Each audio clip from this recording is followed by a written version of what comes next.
আমরা দেখতে পাচ্ছি নতুন করে শাহবাগের সেই কসাইরা আবার মাথাচাড়া দিয়ে উঠছে। আমরা দেখতে পাচ্ছি শাহবাগের কসাই লাকি আক্তার, যার এখন জেলে থাকার কথা, সে এখন প্রকাশ্যে সে মিছিল করে, সে আমাদেরকে মপতন্ত্রের বাণী শোনায়। অথচ বিচারহীনতার এই প্রবণতা শুরু হয়েছে শাহবাগ থেকে, এবং এই ফ্যাসিবাদের স্লোগান কন্যা লাকি আক্তার সহ ইমরানের সরকারেরাই হচ্ছে এই মপতন্ত্রের সূচনাকারী। এই মপতন্ত্রের মাধ্যমে মাদ্রাসার নিরীহ ছাত্রদেরকে হত্যা করা হয়েছে। এই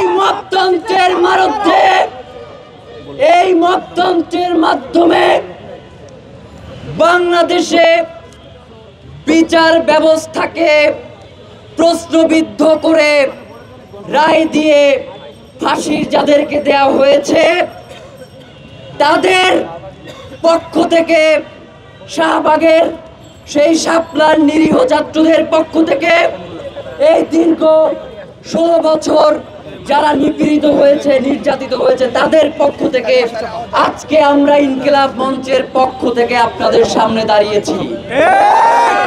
আমরা বলতে চাই, লাল জুলাইয়ের এই অভ্যুত্থানের পর শাহবাগ বলতে আর কিছু বাংলাদেশে থাকতে পারবে না।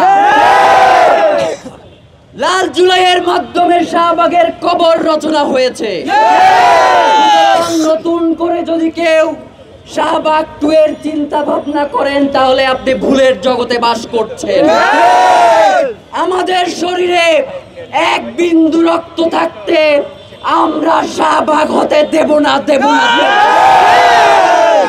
প্রিয় বিপ্লবী জনতা, এখন আপনাদের সামনে বক্তব্য রাখবেন ইনকিলাব মঞ্চ, ঢাকা বিশ্ব